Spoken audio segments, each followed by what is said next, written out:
से होती। जैसे कोई बहुत तेजी से दौड़ नहीं पाता तो कोई अधिक भार नहीं उठा पाता, कोई असाध्य रोग से पीड़ित रहता है तो कोई पढ़े हुए पाठों को स्मरण में नहीं रख पाता। ऐसे अनेकों उदाहरण और भी हैं। क्या आप किसी ऐसे व्यक्ति को जानते हैं जिसे सब कुछ प्राप्त हो और हम जीवन की उस एक निर्बलता को जीवन का केंद्र मानकर जीते हैं? इस कारणवश हृदय में दुख और असंतोष रहता है सदा। निर्बलता मनुष्य को जन्म से अथवा संजोग से प्राप्त होती है, किंतु उस निर्बलता को मनुष्य का मन अपनी मर्यादा बना लेता है। किंतु कुछ व्यक्ति ऐसे भी होते हैं जो अपने पुरुषार्थ और श्रम से उस निर्बलता को पराजित कर देते हैं। क्या भेद है उनमें और अन्य लोगों में? क्या आपने कभी विचार किया है? सरल सा उत्तर है इसका। जो व्यक्ति निर्बलता से पराजित नहीं होता, जो पुरुषार्थ करने का साहस रखता है हृदय में, वो निर्बलता को पार कर जाता है। अर्थात निर्बलता अवश्य ईश्वर देता है, किंतु मर्यादा मनुष्य का मन ही निर्मित करता है।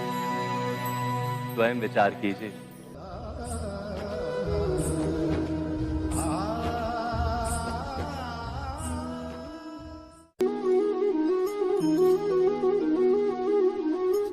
भविष्य का दूसरा नाम है संघर्ष। हृदय में आज इच्छा होती है और यदि पूर्ण नहीं हो पाती तो हृदय भविष्य की योजना बनाता है।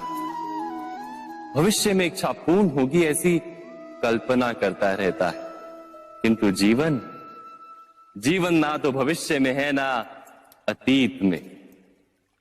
जीवन तो इस क्षण का नाम, अर्थात इस क्षण का अनुभव ही जीवन का अनुभव। पर हम ये जानते हुए भी इतना सा सत्य समझ नहीं पाते। या तो हम बीते हुए समय के स्मरणों को घेर कर बैठे रहते हैं, या फिर आने वाले समय के लिए हम योजनाएं बनाते रहते हैं और जीवन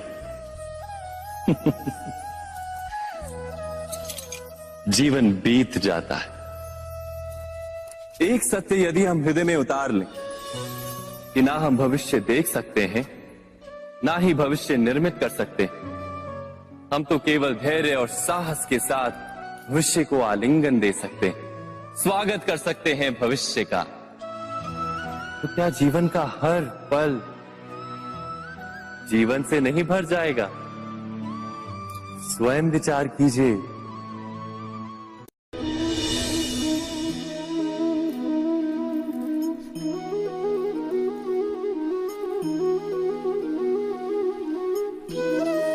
ज्ञान प्राप्ति सदा ही समर्पण से होती है, यह हम सब जानते हैं। किंतु समर्पण का वास्तविक महत्व क्या है?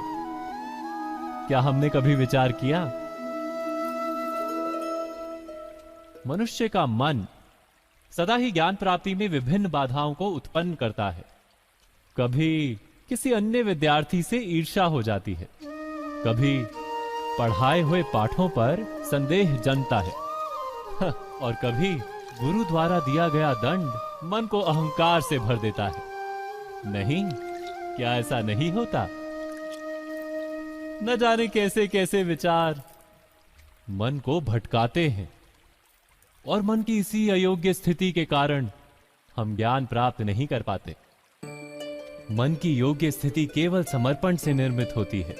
समर्पण मनुष्य के अहंकार का नाश करता है, ईर्ष्या, महत्वाकांक्षा आदि भावनाओं को दूर कर हृदय को शांत करता है और मन को एकाग्र करता है।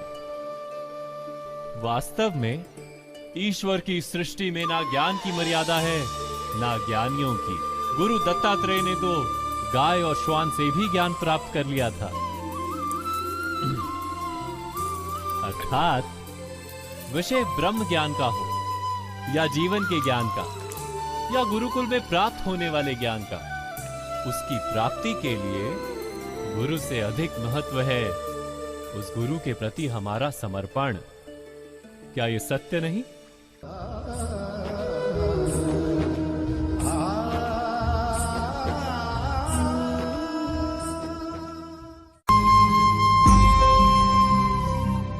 प्रत्येक मनुष्य के जीवन में ऐसा क्षण अवश्य आता है जब सारे स्वप्न, सारी आशाएं, सारे दृश्य ध्वस्त हो जाते हैं। जीवन के सारे आयोजन ही बिखर जाते हैं। एक और धर्म होता है और दूसरी ओर सुख। इसी को धर्म संकट कहते हैं। जब धर्म का वहन ही संकट हो और धर्म का त्याग ही सुख हो। विचार कीजिए, कभी किसी स्वजन के विरुद्ध सत्य बोलने का अवसर प्राप्त हो जाता है, कभी ठीक दरिद्रता के समय सरलता से चोरी करने का मार्ग प्राप्त हो जाता है, कभी किसी शक्तिशाली राजनेता या राजा के कर्मचारी का अधर्म प्रकट हो जाता है। सबके जीवन में ऐसी घटना बनती ही रहती है। अधिकतर लोग ऐसे किसी क्षण को धर्म संकट के रूप में जान ही नहीं पाते। हमें किसी प्रकार के संघर्ष का अनुभव ही नहीं होता। सहजता से सुख की ओर खींचे चले जाते हैं, जैसे मक्खी गुड़ की ओर खींची चली जाती। वास्तव में धर्म संकट का क्षण ईश्वर के निकट जाने का क्षण होता है। यदि हम संघर्षों से भयभीत ना हो, सुख की ओर आकर्षित ना हो, अपने धर्म पर दृढ़ रहे, तो ईश्वर का साक्षात्कार दूर नहीं।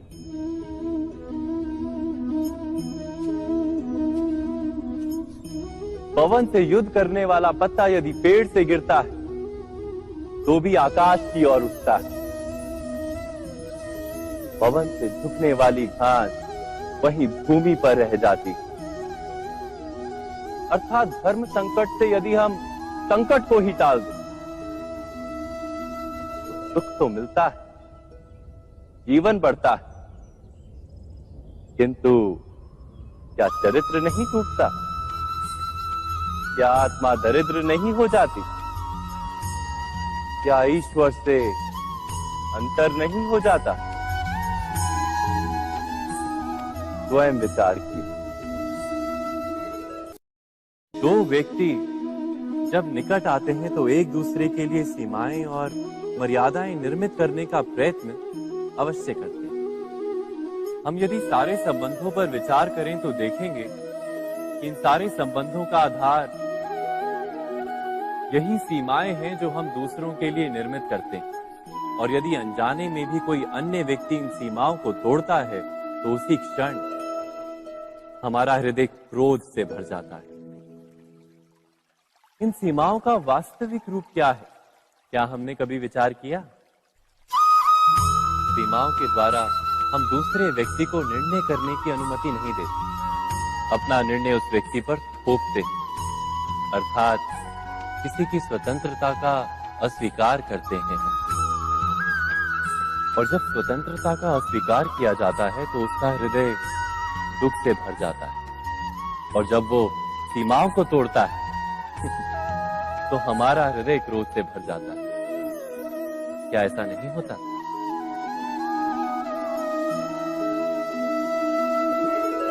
पर यदि एक दूसरे की स्वतंत्रता का सम्मान किया जाए तो किसी मर्यादाओं या सीमाओं की आवश्यकता ही नहीं होती। अर्थात जिस प्रकार स्वीकार किसी संबंध का देह है, क्या वैसे ही स्वतंत्रता किसी संबंध की आत्मा नहीं? स्वयं विचार कीजिए।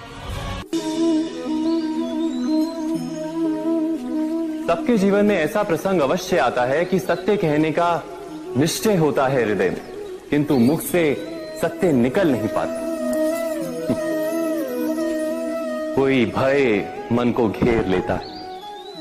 किसी घटना अथवा प्रसंग के बारे में बात करना या फिर स्वयं से कोई भूल हो जाए उसके बारे में कुछ बोलना, क्या ये सत्य है? नहीं, ये तो केवल तथ्य है। अर्थात जैसा हुआ था वैसा केवल बोल देना सामान्य सी बात। किंतु कभी कभी उस तथ्य को बोलते हुए भी भय लगता है।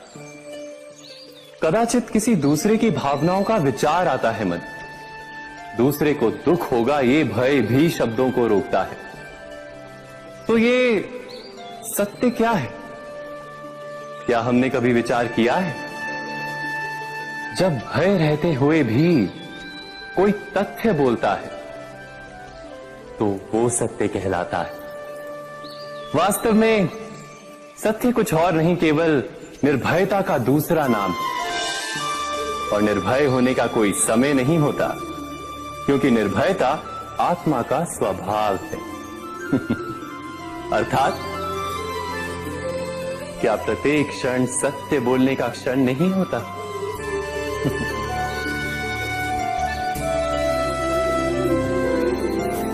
स्वयं विचार कीजिए।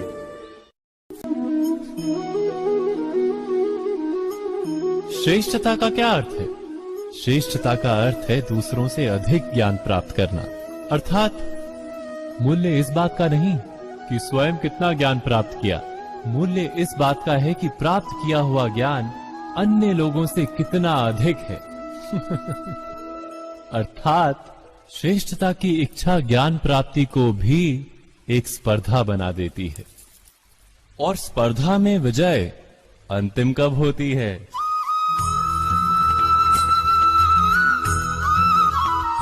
कुछ समय के लिए तो श्रेष्ठ बना जा सकता है, किंतु सदा के लिए कोई श्रेष्ठ नहीं रह पाता। फिर वही असंतोष, पीड़ा और संघर्ष जन्म लेता है। किंतु श्रेष्ठ बनने के बदले यदि उत्तम बनने का प्रयत्न करें तो क्या होगा? उत्तम का अर्थ है कि जितना प्राप्त करने योग्य है वो सब प्राप्त करना, किसी से अधिक पाने की इच्छा से नहीं, मात्र आत्मा की तृप्ति हेतु कुछ प्राप्त करना। उत्तम के मार्ग पर किसी अन्य से स्पर्धा नहीं होती, स्वयं अपने आप से स्पर्धा होती है। अर्थात उत्तम बनने का प्रयत्न करने वाले को देर अबेर सारा ज्ञान प्राप्त हो जाता है। बिना प्रयत्न के ही वो श्रेष्ठ बन जाता है। किंतु जो श्रेष्ठ बनने का प्रयत्न करता है वो श्रेष्ठ बने या ना बने, उत्तम कभी नहीं बन पाता।